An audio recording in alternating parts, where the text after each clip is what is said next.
నమస్తే నేను Devi welcome to story board. Corona టైంలో డోలో 650 టాబ్లెట్ల అమ్మకాలు గణనీయంగా పెరిగాయి. కరోనా వస్తే ఖచ్చితంగా వేసుకోవాల్సిన మాత్రల జాబితాలో ఈ టాబ్లెట్లను డాక్టర్లు చేర్చారు. అయితే డోలో ఉత్పత్తిదారులు ఇందుకోసం డాక్టర్లకు 1000 కోట్ల రూపాయల మేర తాయిలాలు ఇచ్చారని పిటిషన్ దాఖలైంది. ఈ విషయాన్ని తీవ్రంగా పరిగణిస్తున్నట్లుగా సుప్రీంకోర్టు తెలిపింది. 10 రోజుల్లోగా స్పందన తెలియజేయాలని కేంద్రాన్ని ఆదేశించింది. జ్వరం వస్తే డోలో, వ్యాక్సిన్ తర్వాత బాడీ పెయిన్స్ వస్తే డోలో, అసలు వచ్చినా రాకపోయినా డోలో వేసుకుంటే దిగులు ఉండదు. ఇది డాక్టర్లు కరోనా వచ్చిన దగ్గర నుంచి చెబుతూ వచ్చిన మాట. ఇప్పుడు ప్రతి ఇంట్లో డోలో టాబ్లెట్ నిత్యావసర వస్తువు అయిపోయింది. అవసరం ఉన్నా లేకపోయినా డోలో టాబ్లెట్ షీట్లు తెచ్చుకుని పెట్టుకున్నారు. జనంలో ఈ డోలో పిచ్చి రేపడం వెనుక డాక్టర్లకు భారీగా ముడుపులు ముట్టాయన్న విషయం ఇప్పుడు బట్టబయలైంది. ఇప్పుడంతా డోలో రాజ్. దగ్గినా తుమ్మినా జలుబు చేసినా కంప్లైంట్ ఏదైనా సరే అందరికీ ఒకటే మందు, అదే డోలో 650. జస్ట్ జ్వరం వచ్చినా ఎలాంటి సిమ్టమ్స్ కనిపించినా డోలో 650. ఇది ఇప్పుడు నయా ట్రెండ్. జ్వరం వచ్చిందా డోలో వేసుకో, కాస్త తలనొప్పిగా ఉందా డోలో డాలో. ఒకప్పుడు పారాసిటమాల్ టాబ్లెట్.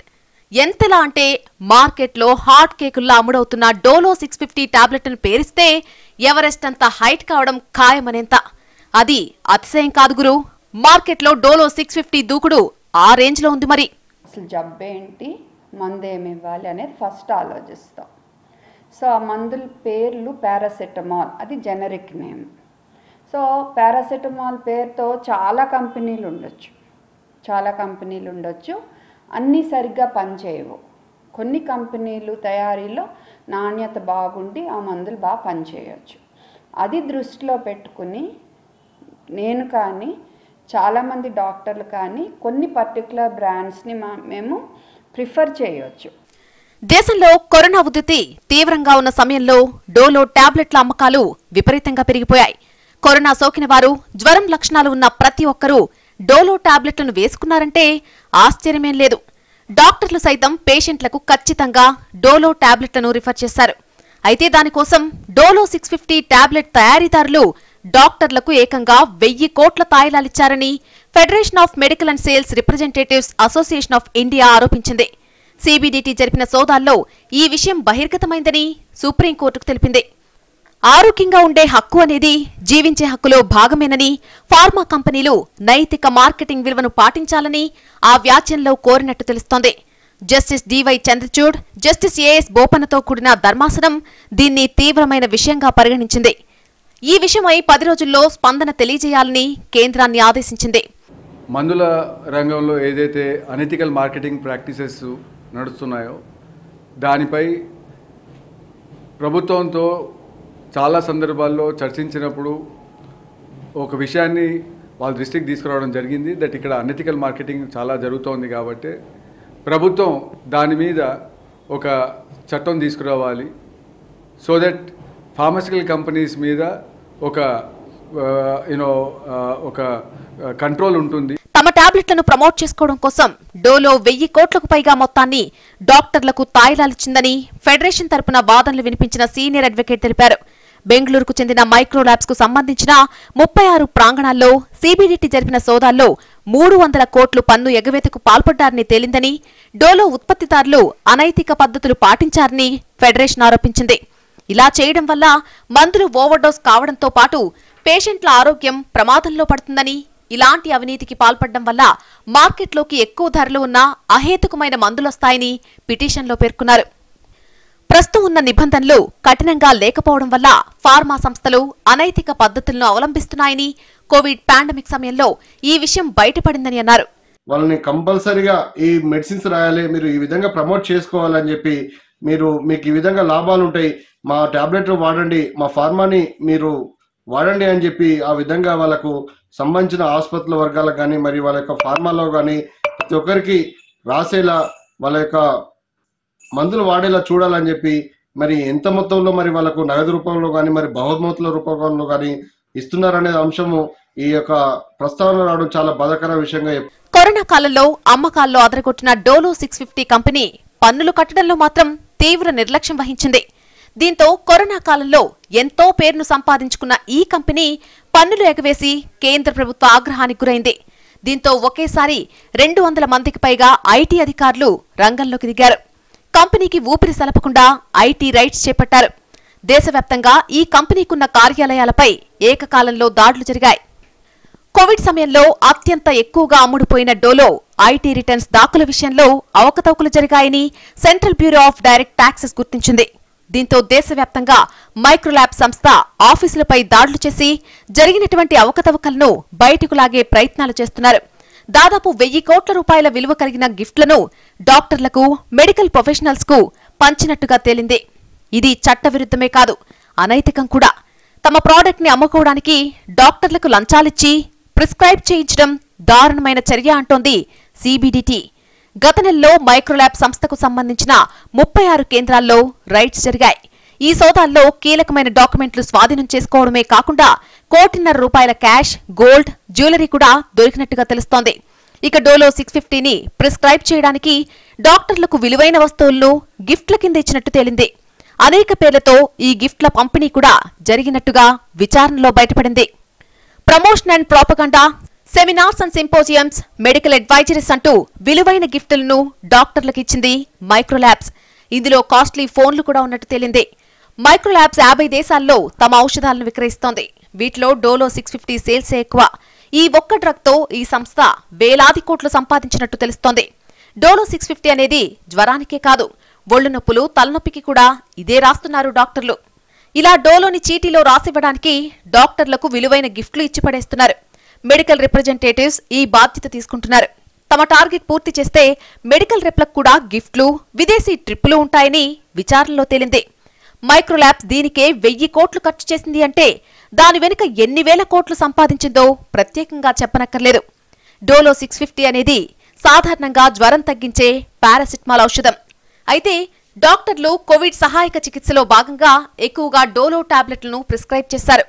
డేటా ప్రకారం మైక్రోలాబ్స్ లిమిటెడ్ ఫార్మాస్యూటికల్ కంపెనీ 2021లో 307 కోట్ల వ్యాపారం చేసింది. అదే సమయంలో ఫార్మా దిగ్గజం జీఎస్కే ఫార్మాస్యూటికల్స్ కాల్పాల్ అనే ఔషధం టర్నోవర్ 310 కోట్లుగా ఉంది. అలాగే క్రోసిన్ గత ఏడాది 23.6 కోట్ల అమ్మకాలను నమోదు చేసింది. గత 2 ఏళ్లలో డోలో 650 బ్రాండ్ అత్యుత్తమ ఫీవర్ ఔషధానికి పర్యాయపదంగా మారింది. డోలో 650 టాబ్లెట్ జ్వరాన్ని వేగంగా తగ్గించడంతో పాటు ఇది శరీరంపై ఎటువంటి దుష్ప్రభావాలను కలిగించే లక్షణాలు లేవని పలువురు డాక్టర్లు సూచిస్తున్నారు. డోలో మంచి సేఫ్టీ ప్రొఫైల్ను కలిగి ఉందని నిపుణులు కూడా చెప్పారు. అలాగే ఖరీదు కూడా చాలా తక్కువ. ఫార్మాస్యూటికల్ మార్కెటింగ్ వ్యవస్థకు ఏకీకృత విధానం తెచ్చేలా ప్రభుత్వాన్ని ఆదేశించాలని పిటిషనర్లు కోర్టును కోరారు. తద్వారా పర్యవేక్షణ యంత్రాంగం సమర్థవంతంగా పనిచేస్తుందని, ఫలితంగా పారదర్శకత, జవాబుదారీతనం పెరుగుతుందని న్యాయస్థానానికి తెలిపారు. రోగులకు డ్రగ్స్ సిఫార్సు చేయించడం కోసం ఫార్మా కంపెనీలు వైద్యులకు ఎలాంటి ఉచితాలు అందించకుండా అడ్డుకోవాలి అంటూ federation of medical sales representatives association సుప్రీంకోర్టును ఆశ్రయించింది. అసలు ఇండియన్ మెడికల్ కౌన్సిల్ ఏం చేస్తున్నట్టు? మెడికల్ కౌన్సిల్ రెగ్యులేషన్స్ ప్రకారం వైద్యులు ఫార్మా కంపెనీ నుంచి ఎలాంటి బహుమతులు స్వీకరించరాదు. ఒకవేళ తీసుకున్నట్లు తేలితే డాక్టర్ ప్రాక్టీసు 3 నెలల నుంచి 1 సంవత్సరం వరకు నిలిపేయాలి. కానీ ఫార్మా కంపెనీలు, డాక్టర్ల మధ్య చట్టానికి వ్యతిరేకంగా ఒక అనుబంధం కొనసాగుతుందన్నది చేదు నిజం. దేశంలోని చాలా మంది డాక్టర్లు నిజాయితీగా ఉన్నారు. కానీ కొంతమంది వల్ల వారికి చెడ్డ పేరొస్తోంది. దేశంలో 3000 ఫార్మాస్యూటికల్ కంపెనీలున్నాయి.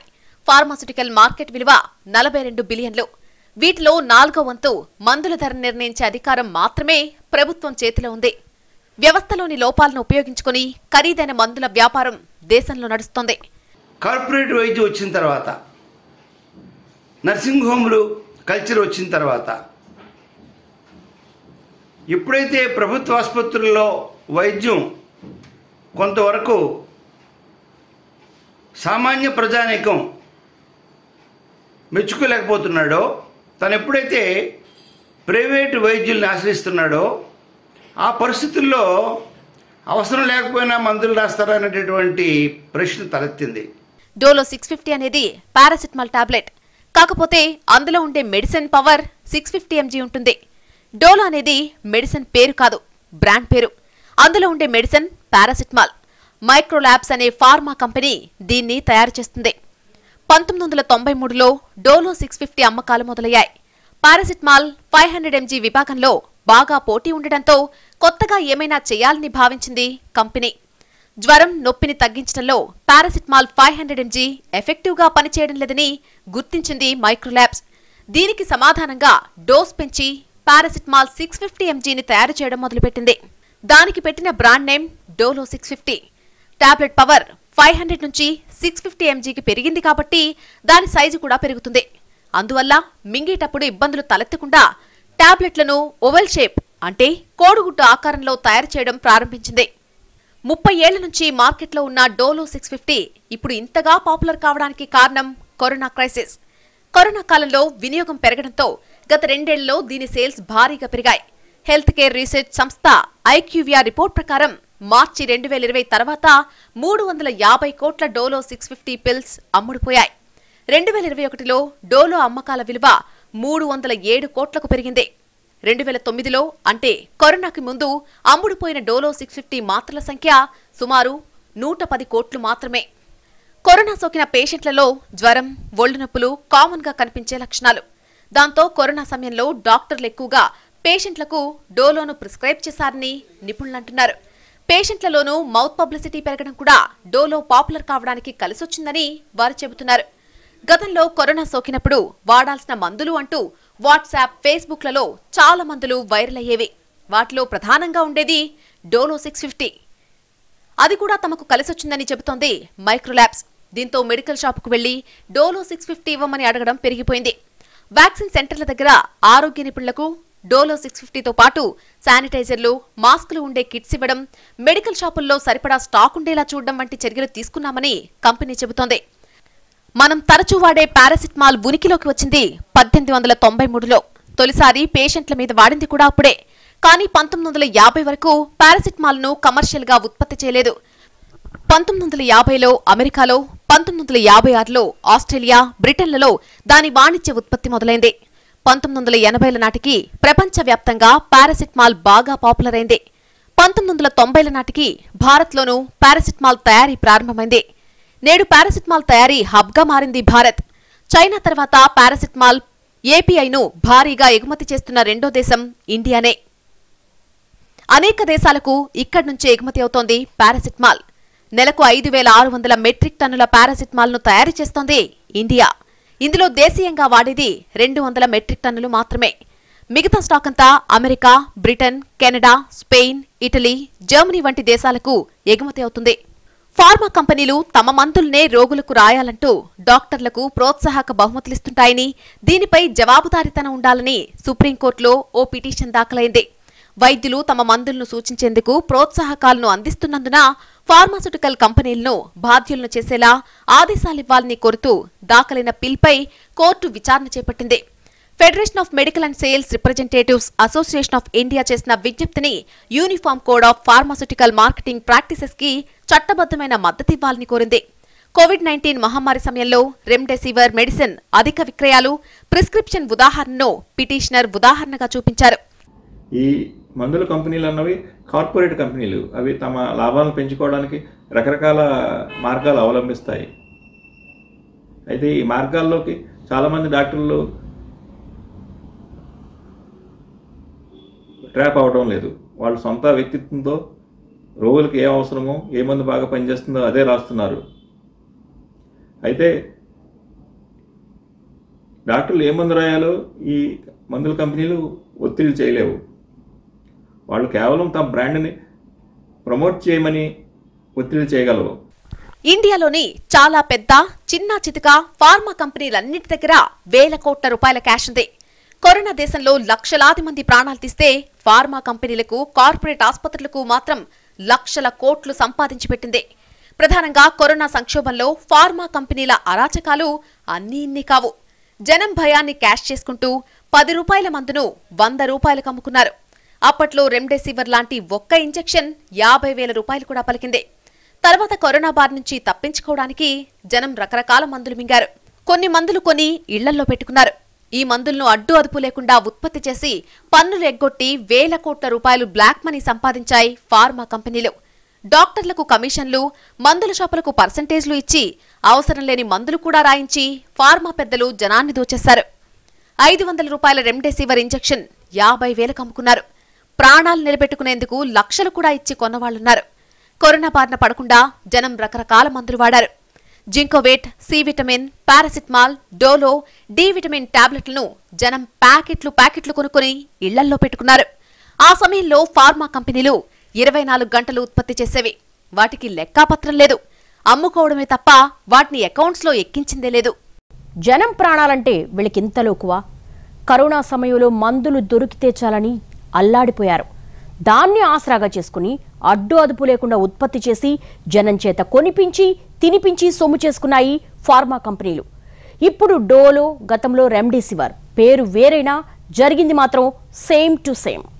ఫార్మాలో టాబ్లెట్ క్వాలిటీ, దాని పనితీరు కన్నా మెడికల్ రిప్రజెంటేటివ్ల వ్యాపారమే ఎక్కువగా ఉంటుంది.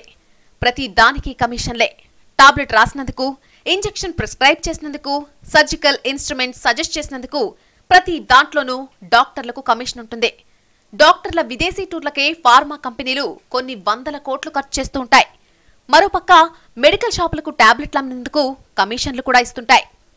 అంతేకాదు కార్పొరేట్ ఆసుపత్రుల్లో మందుల షాపులకు ప్రత్యేక కమిషన్లు ఉంటాయి. శవాల మీద రాబందులు పడి పీక్కు తిన్నట్టు ఒక రోగికి జబ్బు చేస్తే దానిపై ఫార్మా కంపెనీలు, డాక్టర్లు, మందుల షాపులు ఇన్ని రకాలుగా పీక్కు తింటాయి. హెట్రోలో దొరికిన 100 కోట్ల రూపాయల క్యాష్ అతి చిన్న ఉదాహరణ మాత్రమే.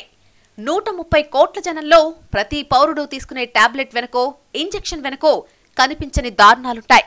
భారతదేశంలో సామాన్యుడికి అర్థం కాని ఫార్మా అవినీతి వేల కోట్లలో ఉంటుంది.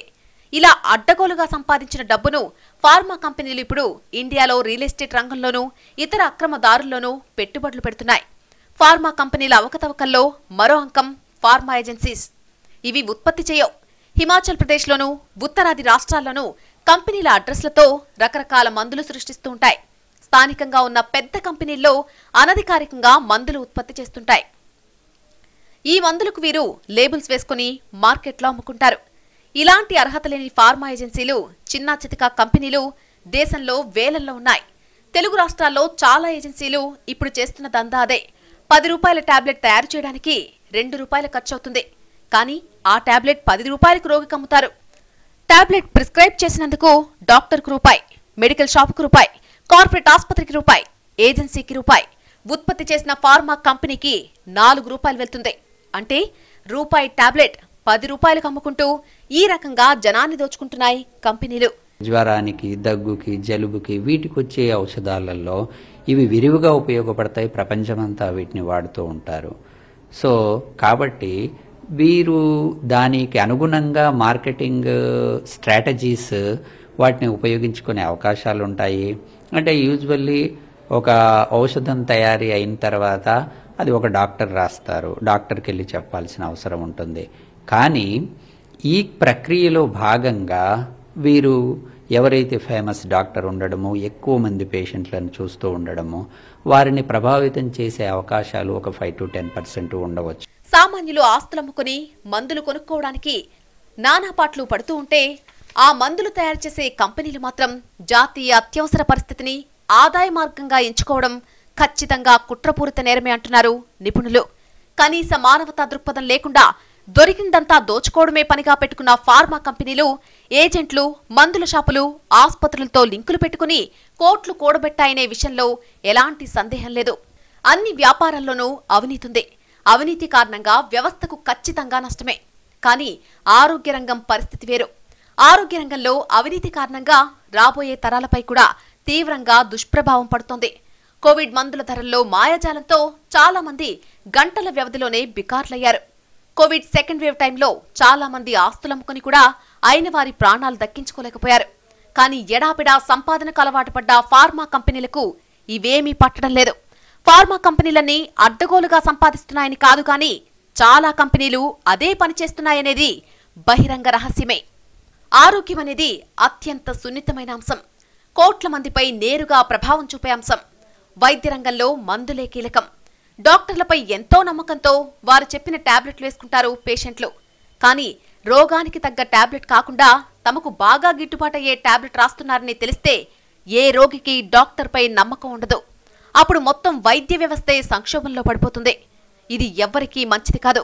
వైద్య రంగంలో బహుమానాలకు కక్కుర్తిపడి మందులు రాసే సంస్కృతికి వీలైనంత త్వరగా చరమగీతం పాడకపోతే మొత్తం వ్యవస్థే చెదరుపట్టి కుళ్ళిపోయే ప్రమాదం ఉంది.